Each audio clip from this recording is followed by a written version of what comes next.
Жалал Абад облусуна караштуу Боргондо айыл өкмөтүнүн тургуну Баястанды 21-февраль 7 жашка толушу менен куттуктайбыз.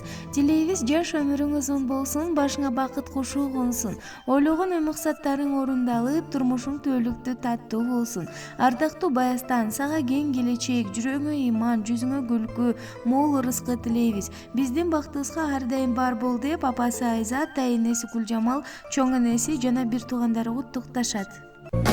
Карек толуп, атенең толкуп кубанат. Келген элең, сен жаркап бүгүнүң ала.